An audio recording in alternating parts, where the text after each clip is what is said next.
soul, soul to soul, soul to soul.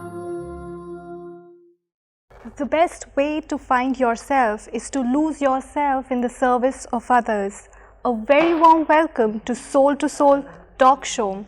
Today, in this episode, we have with us Sister Rona from Holland. She is into this spiritual knowledge from past 22 years. Once again, a very warm welcome to you, Sister. Thank you. Sister, why you thought of coming to India? Well, during my studies, there was an exchange program going on. And there was the possibility to go to Indonesia or to India. Okay. So we came to India at that time. That was the first time that I came, but that was before I came into this knowledge. And how did you like the culture of India? Like I said, I grew up in Suriname in the previous session. And in Suriname, there is a mixture of cultures. Okay. There are people that originally come from India, people from Indonesia, people from China, and from Europe and the Middle East. So I knew Indian culture. Many of my best friends growing up were from Indian background. Okay. My best friend, her father was a Pandit. Okay. So I knew a bit of Indian culture already. But I was always fascinated by Asian cultures, different Asian cultures. When was the first time you visited the brahmakumaris headquarters in India? In February 92. Okay. And how did it felt when you reached that place? I still remember the day I walked into the courtyard in the main compound. First headquarters, Pandav bhawan in Mount Abu. And there was a sense of recognition and a sense of coming home and a sense of finally having found deeper treasures. Did you ever dreamt of meeting God in your life? Not that I can remember at this moment. Also during childhood, I had experiences of being with God, of being looked after by God, of being accompanied and having this sort of supreme friend. That feeling was there. It got lost when I started, especially university, that feeling left. But I never really said I'm looking for God, not even in my mind, but it was more a wisdom, a higher wisdom that I wanted. So I did not have that thought. And what was the difference you found coming to the headquarters? What was the unique experience you had over here? The knowledge that the brahmakumaris teaches was already clear to me. There was this introduction course, there was the meditation and the practices of the meditation, and the study was already going on. But main aim to come to Mount Abu was to meet the source of this knowledge. Okay. And to see with my own eyes where it all began, how it began, to meet dadis, the older yogis who were there in the beginning years of the institution.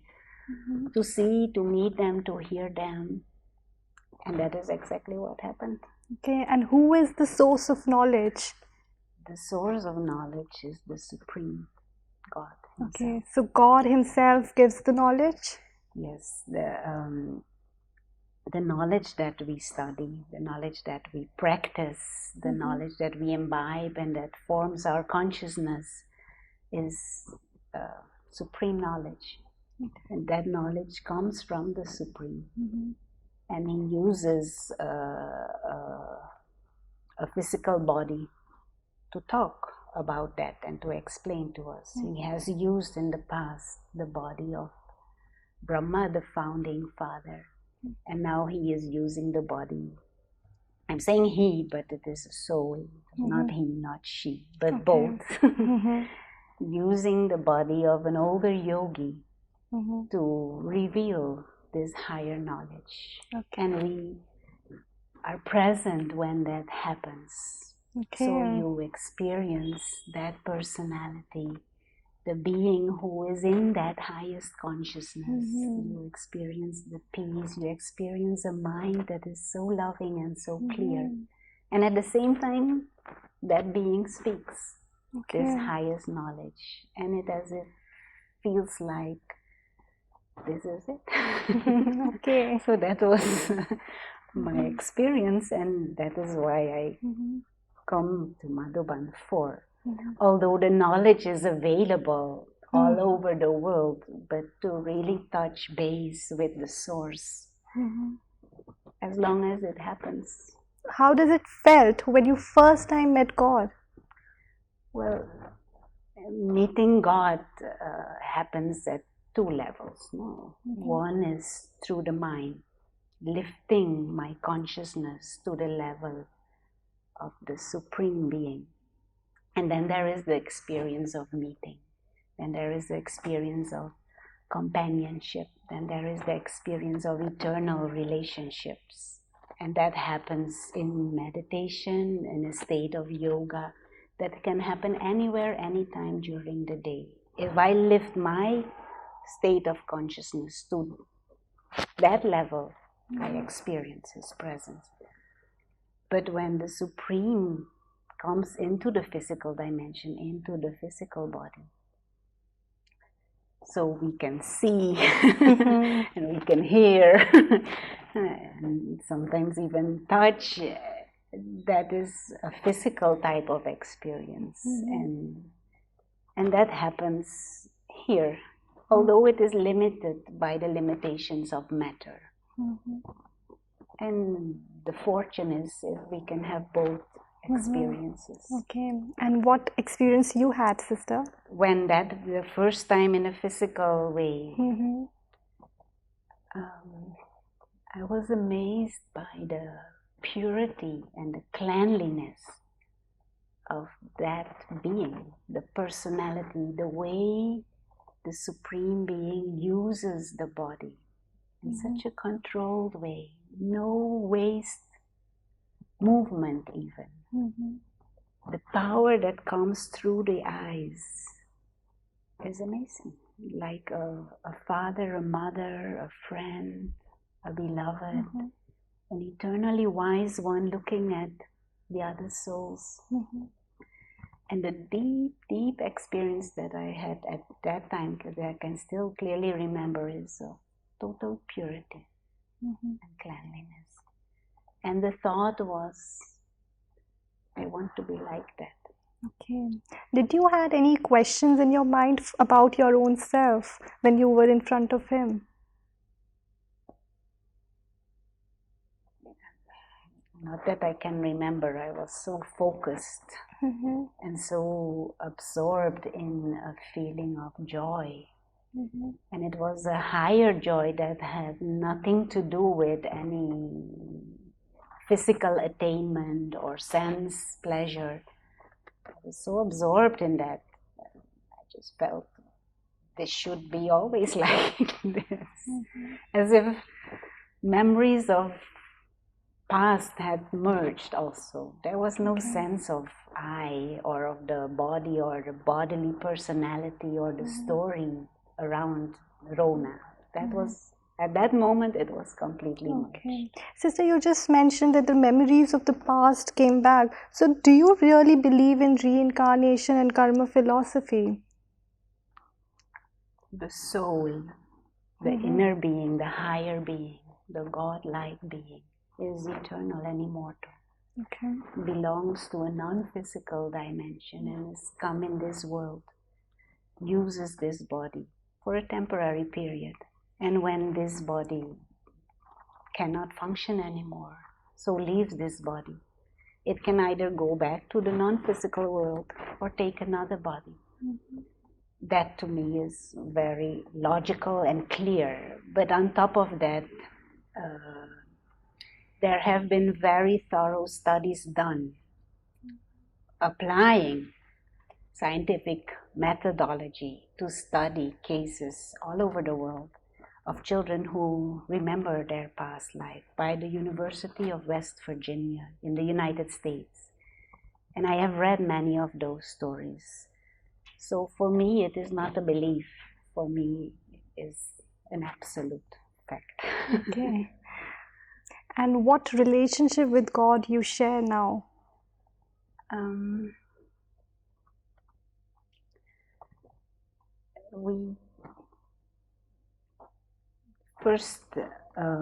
There are many different relationships that are experienced. He is like a parent, a father, mother, and both experiences are there, of father and mother.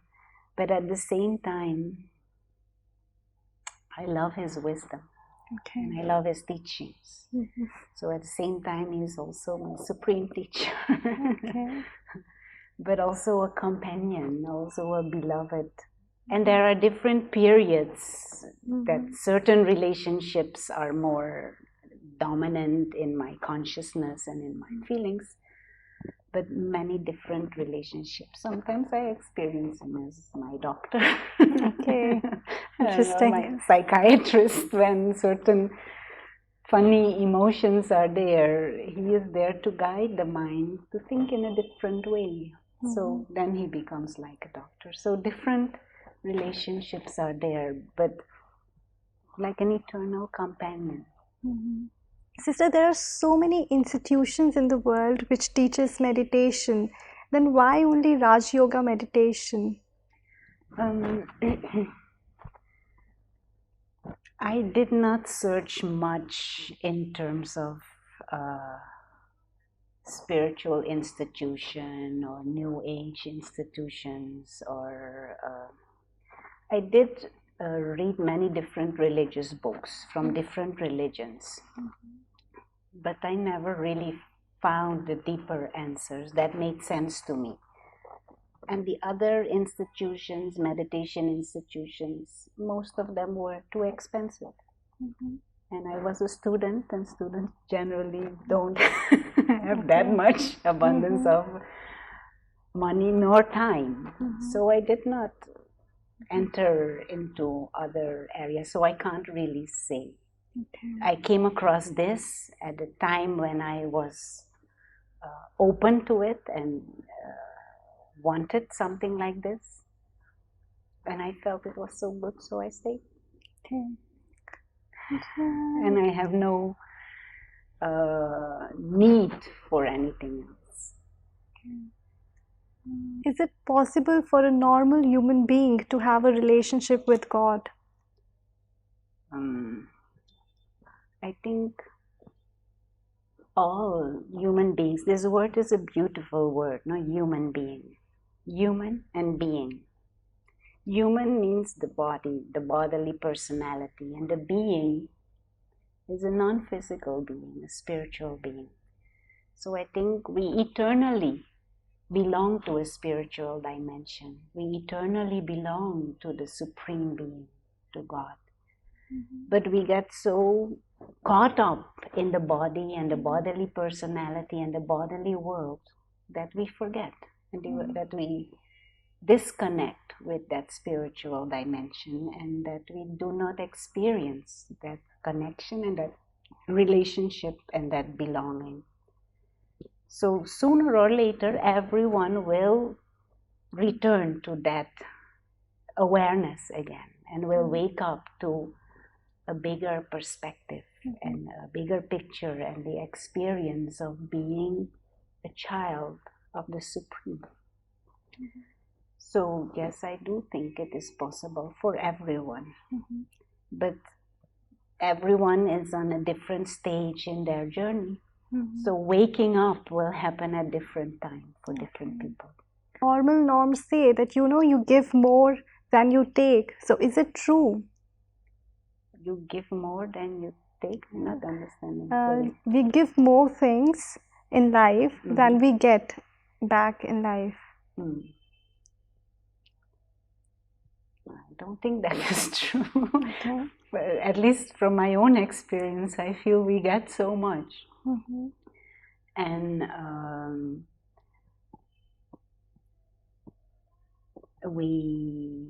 I always felt at least I should give back. I have been given so many things. For example, this body.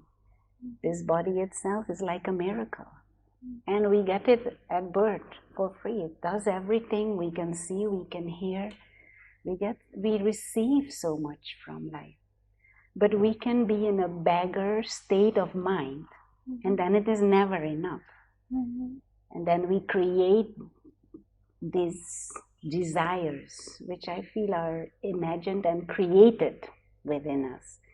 And then we get in a mode of I need and I want and I need and I want, and then we feel I have to give. I have to give so much, and then little I get. But I feel we receive so much from matter, from life, from others, from childhood.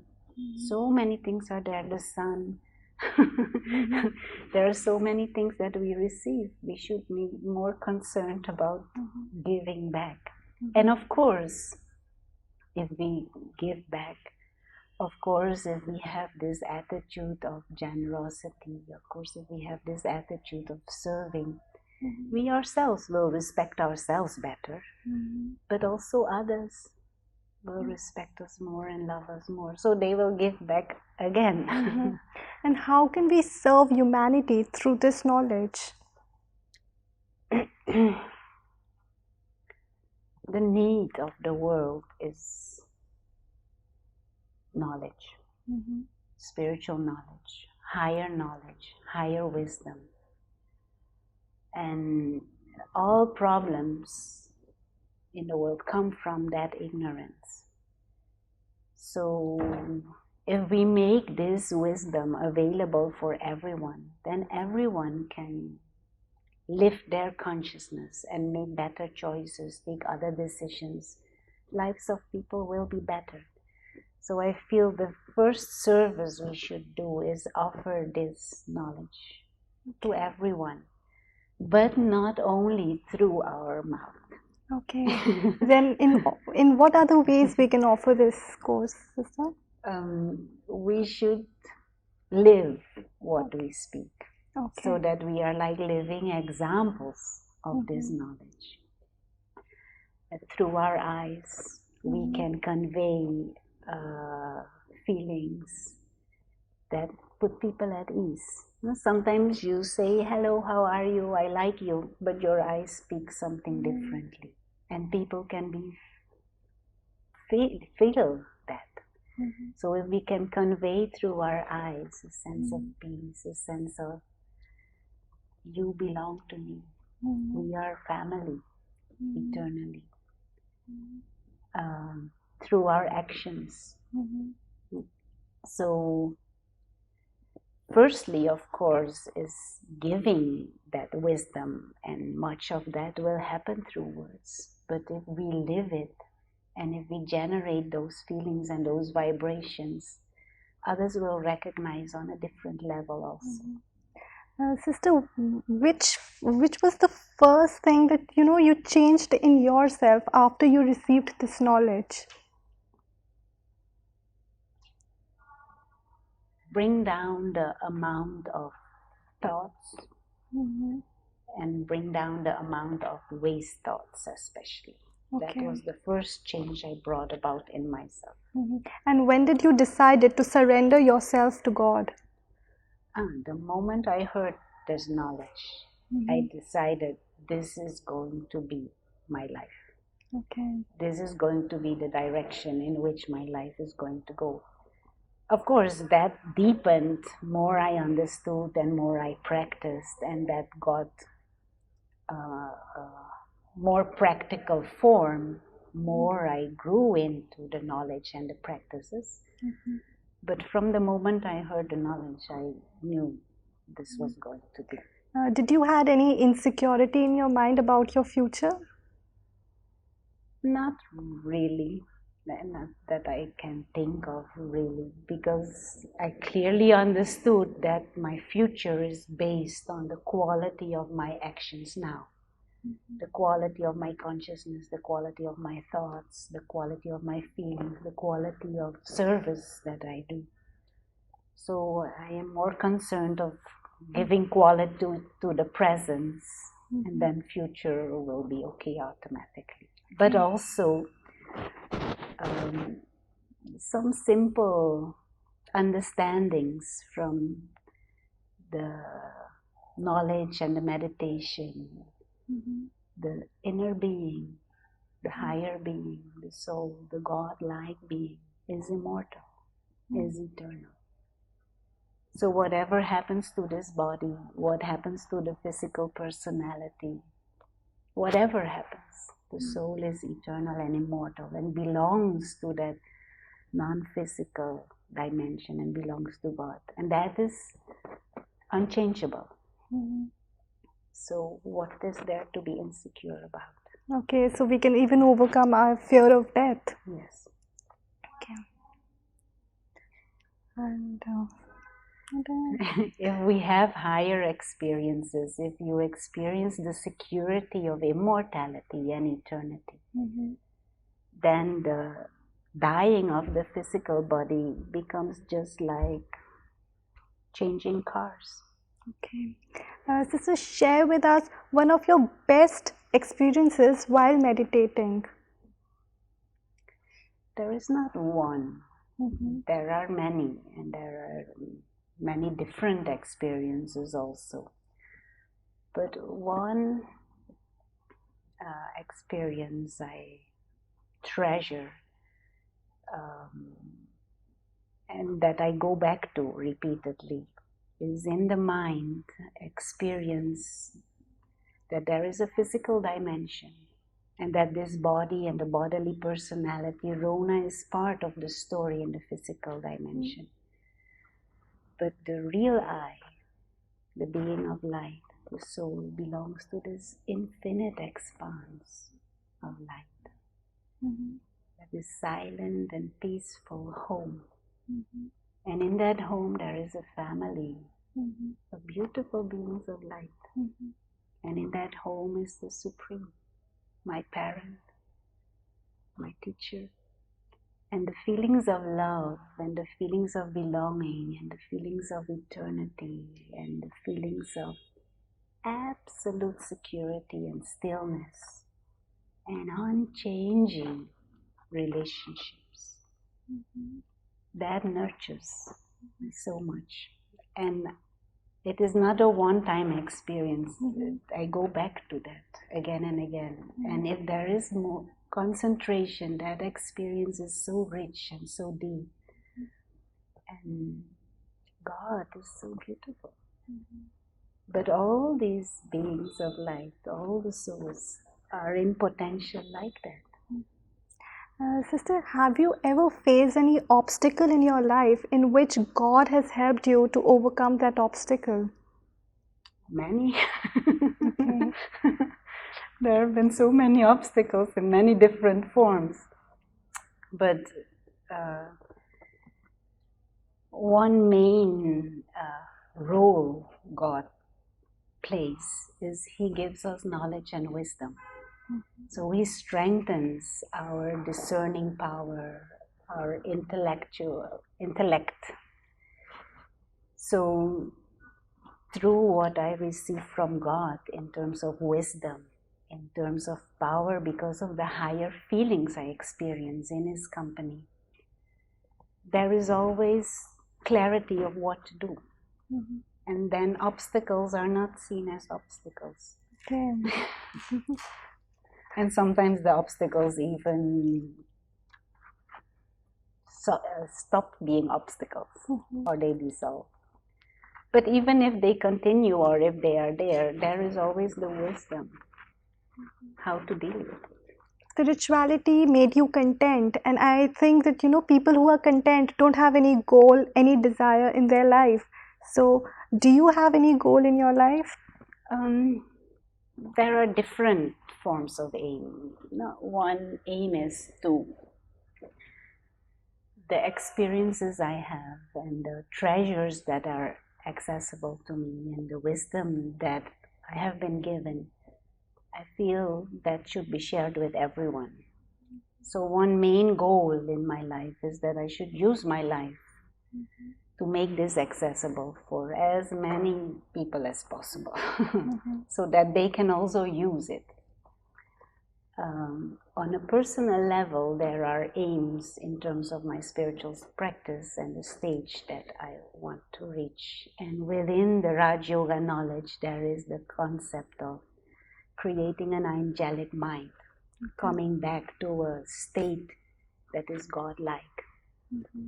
And it sounds big, but one simple way to understand it is a mind that is free from desires, selfish desires, a mind that is selfless, a mind that is wise, a mind that serves others and is benevolent, an angelic mind.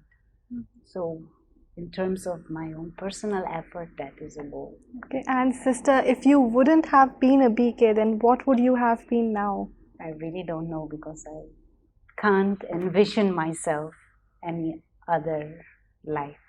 Sister, if you wouldn't have got God, then how would your life would have gotten? I don't know, like any other, I think. Any other in the cultural surroundings that I used to live in, probably just gone on and become a doctor with their own clinic and marry children, get stressed from that. I don't know. Okay. But I can't imagine that type of life for myself. Okay, so you enjoy living independently? Independently means not married? Yeah.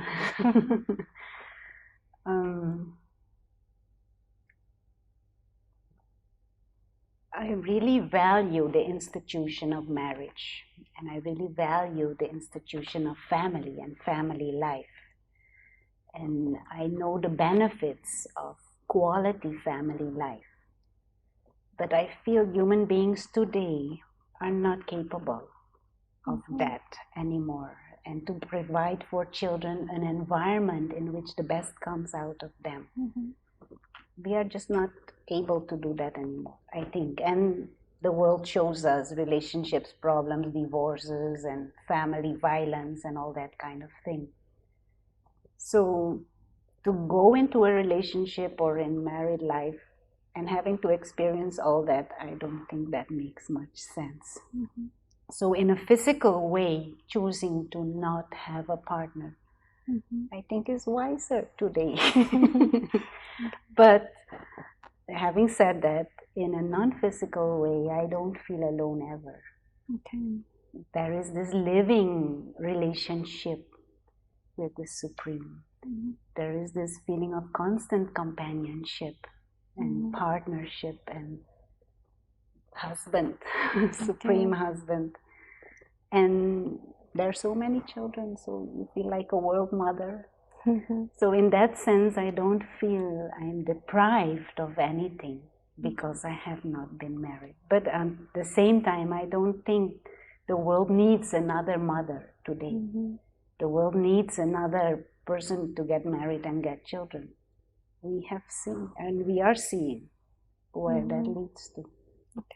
Are there any insecurity in your minds because you don't have any physical partner? Like God you cannot see with your own eyes. It is very clear to me that the quality of my future depends on the quality of my consciousness and my thoughts and my actions today. So I don't think about the future. I just focus on quality now, because that will bring a future that is good. But also, and I have mentioned before, if there is the experience of immortality and eternity in soul consciousness, if there is the experience of belonging to an eternal, non-physical dimension, a home, to the Supreme, and that is unchangeable. Those are eternal treasures, those are higher feelings and experiences than even that of the body. Is not experienced as something big. So insecurity at a physical level we can solve by having higher quality of actions. But at a spiritual level, whatever happens in the physical dimension or whatever happens to this body or to the physical personality, it doesn't matter because the soul is eternal. Okay. And has eternal treasures and has eternal parents, eternal home, eternal family. That never changes. One can never ever lose that. Okay. Thank you so much, sister, for sharing your experiences with us. Viewers, I hope you liked our episode. We'll meet you in the next episode. Till then, have a nice day. Goodbye.